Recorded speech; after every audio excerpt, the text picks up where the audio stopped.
Good morning, good morning, good morning. Welcome to Coffee with Campus Consultancy. If you're tuning in this morning, we'd love to hear what are you sipping on? What are you drinking this morning on this Thursday morning, May the 14th? Thank you for joining us. And in just a moment, we're going to bring to you episode number 24 with the amazing Ash Gurney. And after this quick intro, we'll let him introduce himself.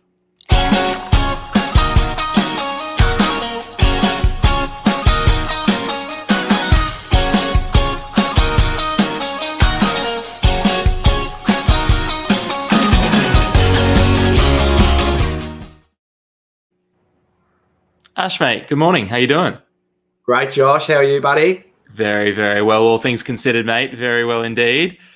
Mate, thanks for coming on this morning. I really appreciate your time. I'd love to start by, if you can introduce yourself and tell the world, who is Ash Gurney and what are you all about, my friend? Yeah, thanks, mate. It's an absolute honour to be on your awesome show here, mate. And I love my coffees in the morning too, so you have me for my name's Ash Gurney. I'm the founder of Alcohol and Drug Education Specialists, or ADES. We founded around 10 years ago, so I've been getting around for a little while now. We're all about changing culture with regards to alcohol, drug and mental health all throughout Australia and New Zealand. And we just love getting in front of people, students, and empowering them to look at the way that they're approaching alcohol, drug education, mental health education, not just for themselves, but for their peers, and how they can really heavily influence that. So we're in actually every single university in Australia and New Zealand, and also in nearly every single residential site in Australia and New Zealand as well. And last year alone, we got out to 1.5 million people across those two countries. And we absolutely love just engaging with young people to change cultures, essentially. That's a little bit of a snapshot of who we are and how we came to be about 10 years ago. I love it. And when you kick things off, especially this week, we're talking sort of about social entrepreneurs, people who have like doing good and making the world a better place at the core of what they do. Obviously with alcohol and drug education and that whole kind of world, how did that become an area of interest for you? How is that the path that you ended up kind of going down? A little background, mate. I was a uni student myself, lived on campus, took me 5 years to get that 3-year degree. I never failed anything, Josh, but just absolutely loved uni, never wanted to leave. And whilst at university, I ran and designed bars and nightclubs in Melbourne and absolutely loved doing that as well. And got my degree and decided that, uni life was tough. I needed a year off, needed to explore the world, and took a year off and landed in London. And within 3 days, got a great job offer to run and design bars and nightclubs in London. So I did that for a good year, came home and decided that I needed to use my uni degree in behavioural neuroscience psychology to some good use. And I love people.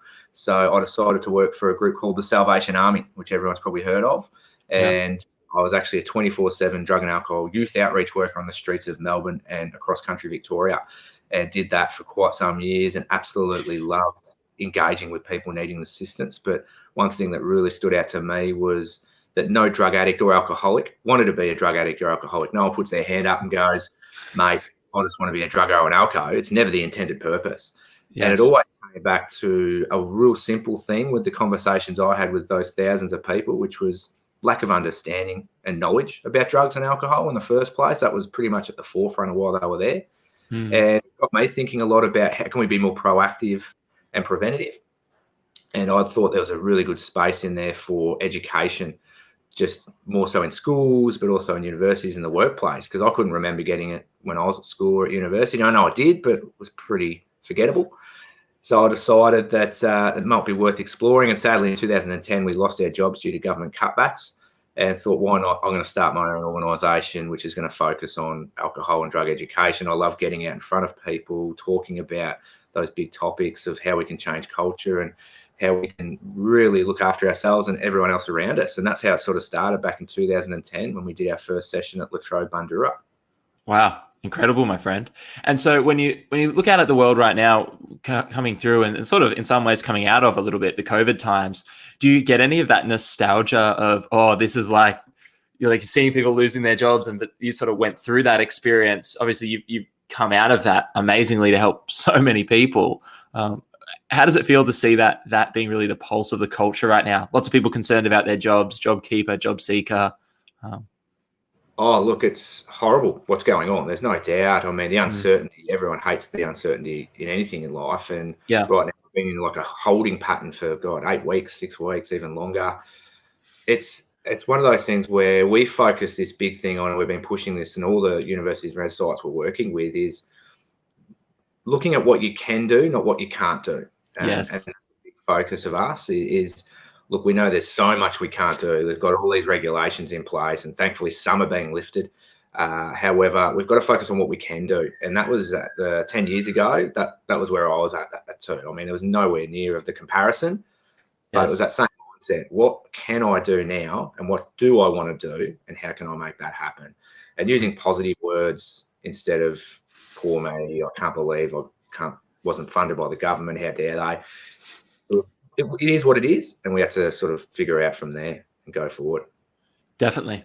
And obviously with 1.5 million students, you'd be in very big and very tightly packed classrooms. And with social distancing, that's somewhat of a limit right now to be in front of physically 1.5 million people. So one of the things I'd love to get into today is this idea of, I know you do a lot in the online space, and I love your platform. I love all the things you do. I think the way you use it is game changing. So I'd love to hear a little bit about that, of when you started from 2010 to starting this organization. You've got this expertise, you start to get out Latrobe Bandura, you start talking about people. When did that get to a point where you thought, okay, maybe this online space is worth exploring to help educate, to build culture and all the great things that you use it for? Yeah, it was a conversation we had with quite a couple of universities at the time, and all about, with our experience and knowledge, probably around 4 or 5 years ago now, where we were seeing that students were coming in, first year students especially, with this preconceived idea of what university was like, what living on campus was like, and getting there, and it was completely not what they expected, or just the issues they were faced, because they were going in thinking, this party hub, this is what I have to do. And we thought, how can we change that? In a face-to-face session, it's quite difficult as a facilitator to actually say, well, actually, no, it's not. And we had a conversation with a site saying, is there an option or a possibility how we can potentially get your students the information before they arrive, almost like a pre-arrival induction on alcohol and drugs? And at least they've got a little bit of knowledge before they get there, dispel some myths, give them some great expectations of what your culture wants to be like. And it'll make a session when we deliver it face-to-face, which we absolutely love, a hell of a lot more easier. And we could assume that those students are so engrossed in going to university that they're probably going to do that pre-arrival online information. Yeah. Surprisingly enough, 97% of this group that we did it, and that was 2,100 students actually completed the pre-arrival. We thought, oh, wow, this is amazing. So the engagement factor we had when we did those first year sessions was phenomenally different compared to 12 months prior, because people had that knowledge of understanding of standard drinks, blood alcohol concentration, what O Week was going to be like, because they had the calendar before they even got there, understood the events, the programs, that there was so much for those people who didn't want to partake in drinking activities. That's fantastic. So we thought, God, there's got to be something in this. And using our online platform to actually replace our face-to-face training, it's actually to complement it, to make that culture established before a student even arrives. And we went from that sort of 2,000 people we did in maybe 2016, 17 to over 100,000 already this year who did our online platform pre-arrival. And it really does have that ability to set your culture, understanding, let people know who the staff are, that go and approach for your peers, for example, like student leaders and all those sort of things. So we really a really great platform that's customized to each individual site to really push that culture. I love it. And I'd love to just take one quick segue, if that's okay, because it comes up so often in working with colleges, with clubs, with faculties, with student groups in general, whenever they hear the word like non-drinking event, and always it's like, well, what could we possibly do? It's always like that's the center of it. Not always, but too often. And when it comes to being creative in the space of non-drinking events, sometimes we come up a little bit dry with an empty whiteboard. So given you've talking, geez, Josh, you got to be better. You've spoken about this. You've been talking about this for years and years and years and years. You must have heard of some cracking examples of, like, if people are listening in, they're like, all right, we are actually in need of a great non-drinking event that's super engaging, whether it's for semester 2 or even thinking of O Week next year. Have you heard of any like just crackers over the years that you find yourself coming back to? Absolutely. I mean, we're big fans of it. And the biggest thing you should need to avoid, anyone listening who's putting on an event like that, is never, ever call it a non-alcohol event. Yeah. I mean, it's like, Yeah. let's say, for instance, Josh, you and I decide that we're going to go catch up now that COVID-19 restrictions are lifted, and we're like, all right, mate, let's go out and get a coffee, and maybe we'll go to the movies. Now, we're not going to, tag Call ourselves that a on non-drink. Yeah. Josh and Ash catching up for a non-alcoholic event. Yes. We call it for what it is. It's just a coffee and movie catch-up. Yeah. So we always push is call it for what it actually is. You don't Yep. really need to say is it alcohol or non-alcohol, because Yep. you're isolating, segregating people that way. It's fascinating that people would go down that path. So the big one that I love is the traditional pub crawls, for example. Melbourne, especially where you and I are based, littered with an incredible amount of great coffee hubs. Yeah. Do coffee crawls. That's my favorite of all time, because students want a good place to get a coffee or a hot chocolate or a tea or a decent bakery good. Do that. Coffee. How do you get around, the next objection to this is always, how do you get around, well, I might want to have 6 vodka sodas over 6 hours, but I don't know if I want to have 6 coffees in 6 hours. How do you find people get over that hump? Well, it's interesting, isn't it? Like, I had this a good mate of mine, Andy Goulay, who the founder of Red Frogs. We always talk about people are more than willing to go out and smash 10 beers on a pub crawl, but you wouldn't ever go out and have 10 coffees on a coffee crawl. You only need 1 or 2. It's about the people you're with, and it's about finding a good place. It might not be for you, but at least you've tried it, or you go, I absolutely love this. I'm going to come here and, I'm going to study here every now and then. I've found my good little location. So it's not about actually consuming a buttload of coffee. It's about finding a good place. Yeah. Seeing what else is out there. Because you're actually probably going to visit a coffee shop a hell of a lot more than you are a pub. Yeah. Let's be honest. I mean, that's probably the reality of it. Yeah. Back in my when I was a uni student, mate, I probably wouldn't have. I was like, whatever. But when you really think about it, absolutely, I would have visited a coffee shop way more than I visited a pub. So find a good one. I always recommend, especially in Melbourne too, like there's some just hidden gems. Like there's a Dr. Seuss art gallery, which is like holds about 4 people, but you can go in that, like it's right near like Flinders Lane and all that. And we stumbled upon it one day, and you can go in there and just look at this art, and everyone's like transported back to being a kid. So even that idea of like dotting the crawl with really practical things, where is Central Station, where's the MCG, or whatever the equivalent is in your city. Or if it's in country towns too, like where's the historic thing? Where is the best local bakery that opens at the right time? Where's the all those little things that can dot and build out, and whether it's an adventure or amazing race or a coffee crawl, where I guess the beverage stops being the focal point, as you say, it's about the people. So I love that. Yeah, absolutely. So there's so many great activities and events that we see get put together, and we love to showcase that as well for leadership training. You do a lot of work with as well, and just share what other people are doing, and that's where an online platform comes into play, because what we do is actually source out, okay, how did you put it together? What did you need? What was the budget? And we actually collate that in a nice activity outline. Having a wife that's a school teacher is fantastic, because she's got all those great tools for me to use, and we actually upload to our online platform or our facilitator hubs for leaders, which they can then access. And there's I think there's nearly 230 different activities. Some events have alcohol, but that's not the focal point. But it gives people great ideas. I mean, my personal one, I'm a massive fan of zombie movies. Even when I was at university, mate, I deliberately studied American horror for 6 months as an elective. It was fantastic.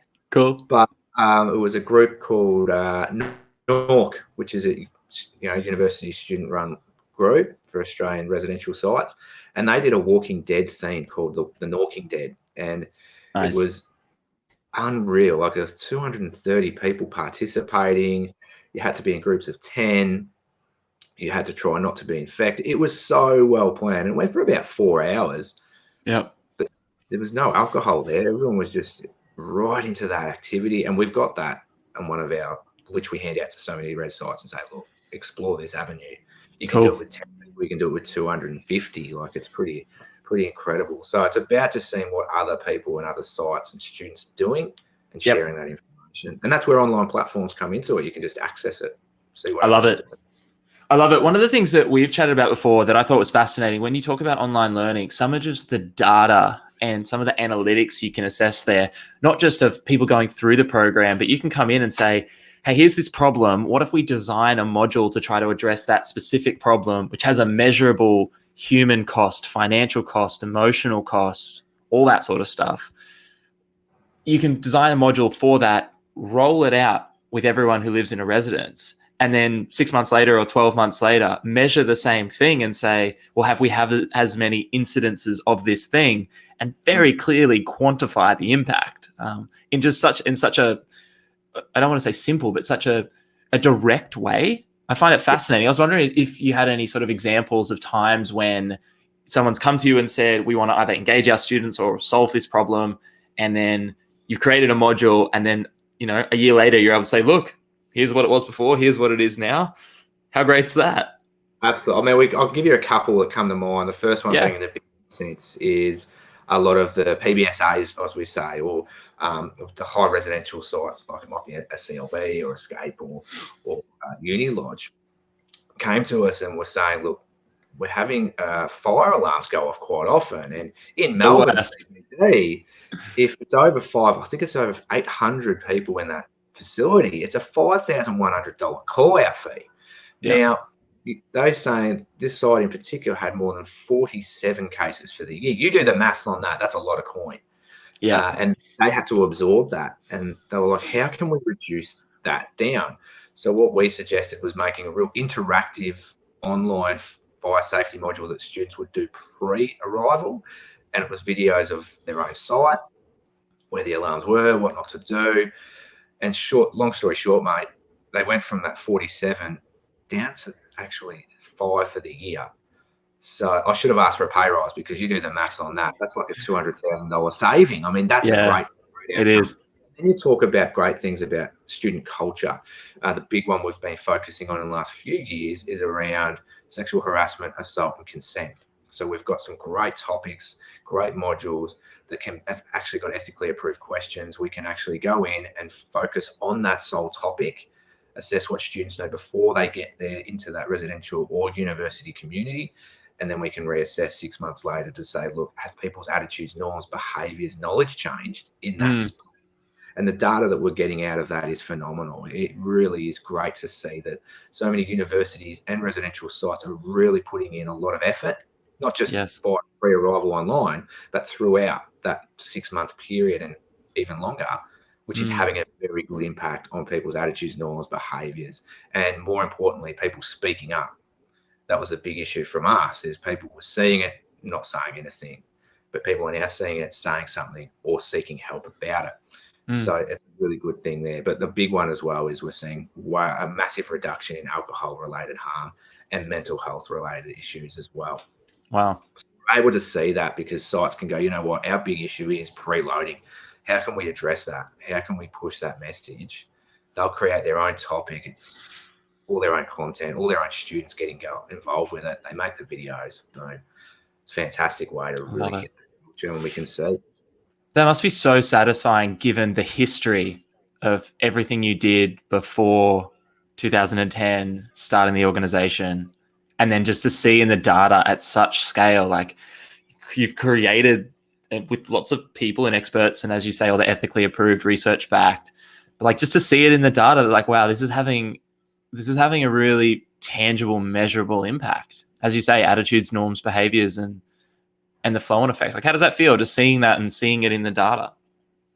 I suppose, to be honest, it's only been in the last 6 or 8 weeks because we haven't been able to do anything. We've been grounded. I mean, myself, I had 153 flights last year. So you're always on the go. You're always delivering sessions and you don't have time to reflect. But when you do have these great conversations with people like yourself, and we sit down with other organisations and we go, God, we didn't think we're only a small organisation, but we managed to reach out to a lot of people.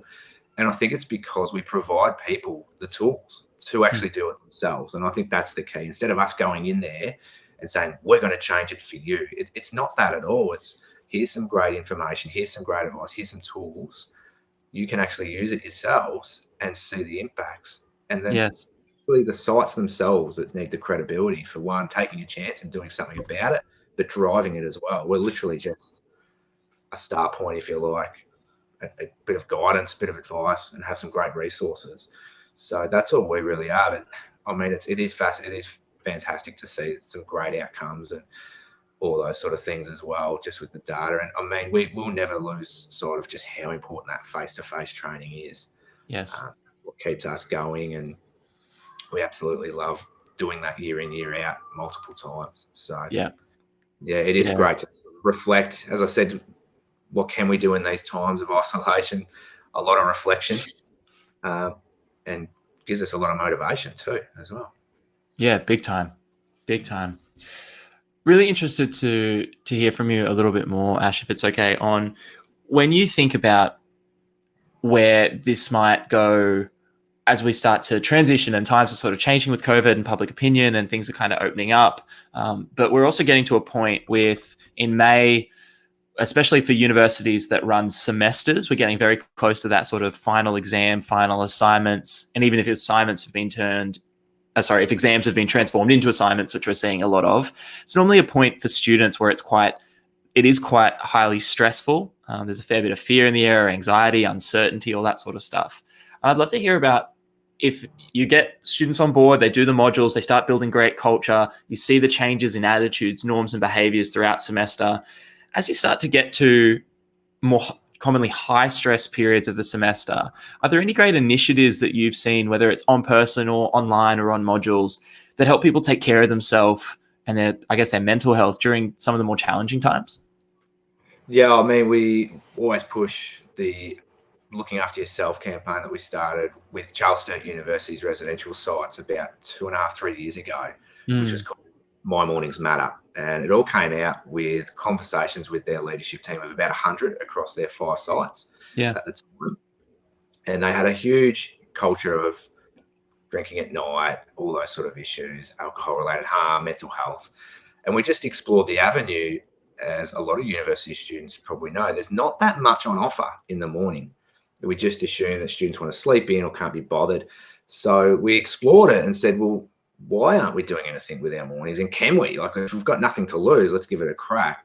And they decided that there might be something in that. So they were big fans of doing a little bit more exercise and keeping active, but making it really inclusive. So they actually did it all themselves with our guidance. So we had a young bloke called Benny Mills at the time. He was one of the senior RAs up there at Wagga Wagga, and great guy, not an athletic dude.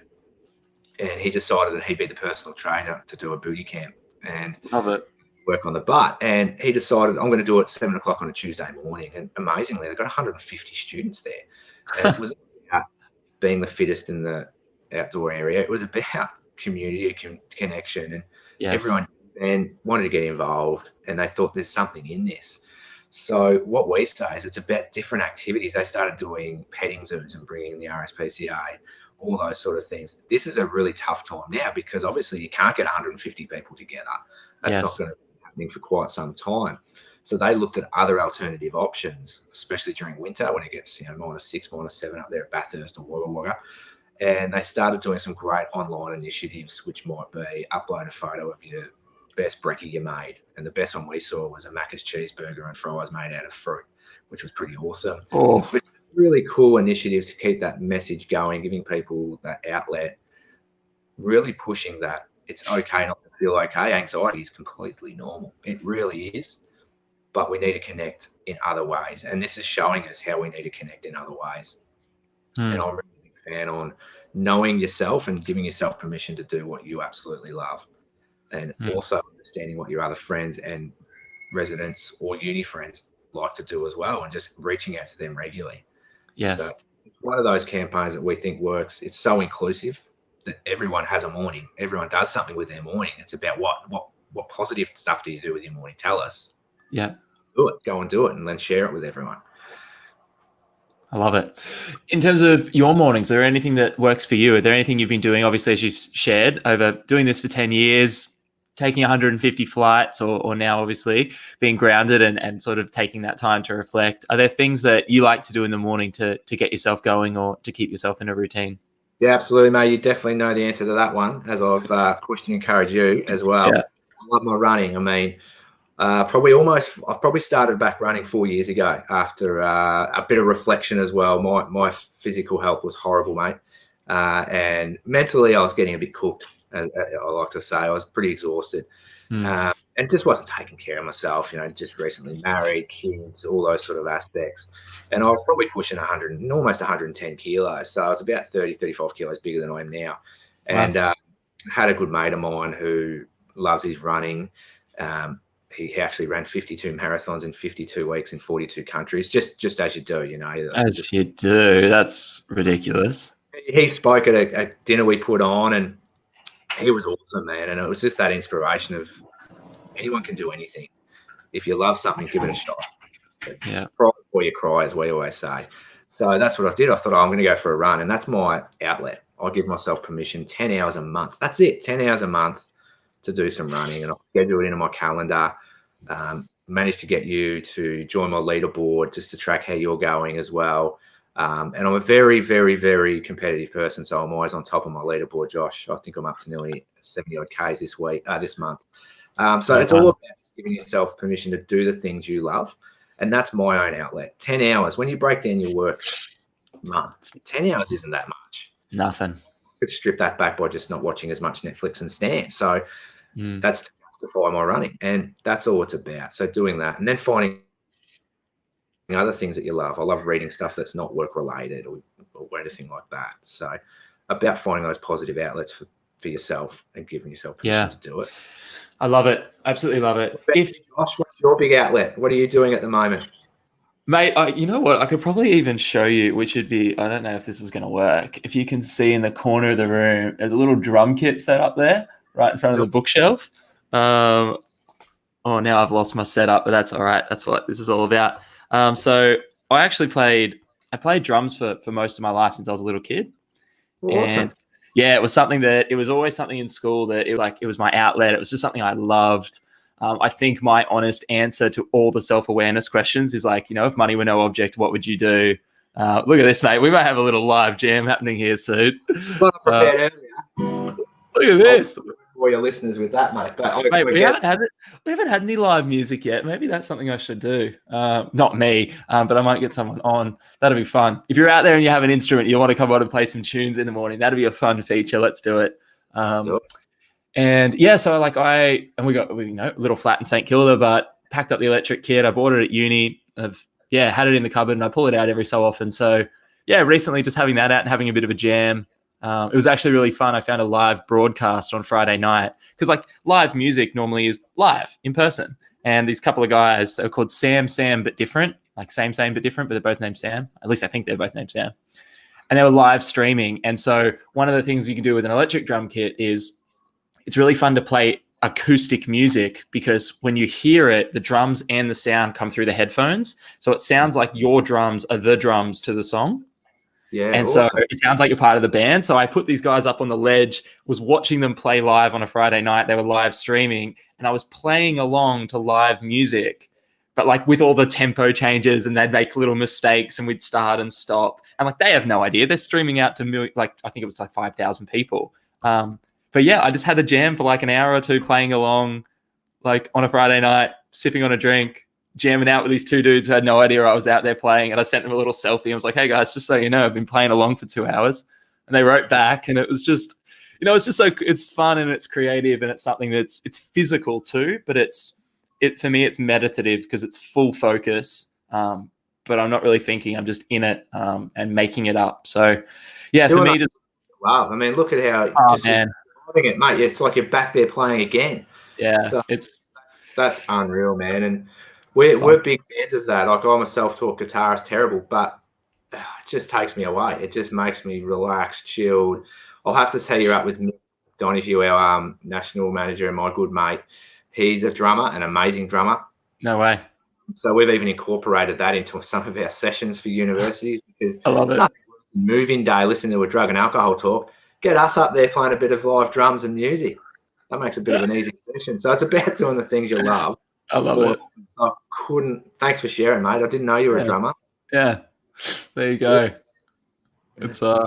It's funny, and I think that's it for everyone too. Of whether it's, I guess that's the space that I'm really interested in too. Of whether it's we're doing stuff inline, whether it's online or in person. I think that one of the things that I love about building culture is anything that helps people just be authentically them and not try to like fit in with how they think things are, but really feel like they belong and that they can be themselves, whether that's, playing your instrument or, speaking up when you see something that's not right, or getting up every morning and running a booty camp. I think you said, even though you're a dude and maybe you've not done this before, or you're not a pro athlete. Like, I just love that stuff. I think it's such a fun space to be so creative, and especially that campus vibe of, you're trying things out, you're experimenting, and as long as you're respectful and think about how other people might feel, I think it's the space and time to do it. So yeah, absolutely.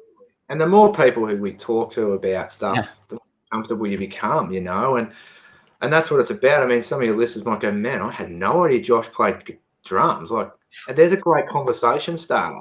I know that's something I'll be talking to you next time we talk, is more about music. So that's what we should be really focusing on when we connect, is to give people that comfortable space through online, through face-to-face, the ability to share their story, share what their interests are, and do it more often, because you feel a hell of a lot better.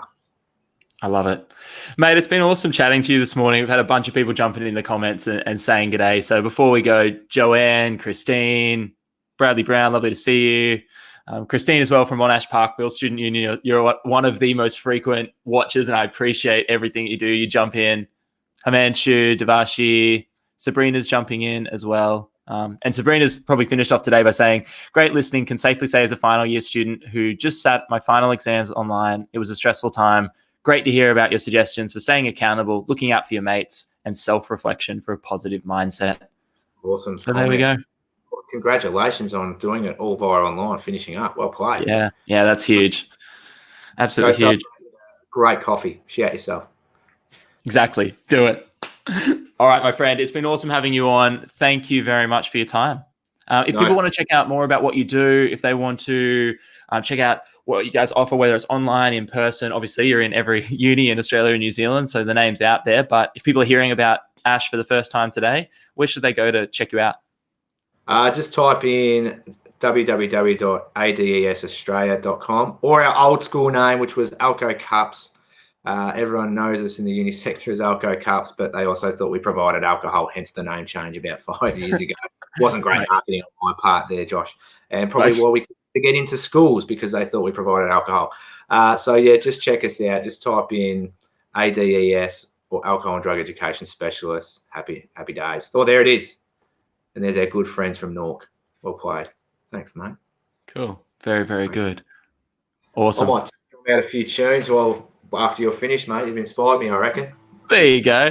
Well, you can play some outro music for us as we tell everyone where to find us tomorrow. So as Ash gives us some outro music or strums away on the guitar there, thank you all for listening in and tuning in. This is episode 24. We'll be live again tomorrow morning at 8 a.m. as always for episode 25. And tomorrow's going to be really, really, really fun. I'm really excited about it. We've got Whitney Tillett coming on the show talking about what is a social enterprise and how do you start one. So you've heard today from Ash talking about in 2010, going from having a job, not having a job, starting an organization, working with 1.5 million people, plus all these unis, huge scale and a great social impact. So what does that mean for you right now? If you've got an idea or a problem you want to solve, where do you start? How can you do it? How can you start a business or start an organization that does good in the world? We're going to dig into that, talk about that tomorrow. But for today, thank you for tuning in. And finally, one more time, Ashley, thanks for joining me this morning, mate. Thanks, mate. Thanks for having me. Always a pleasure, and keep up the great work, buddy. Likewise, my friend. Next time we talk, we'll be talking about music for sure. 100%, mate. Done. All right. I'll see you later. Bye, mate. And thank you all. See you tomorrow.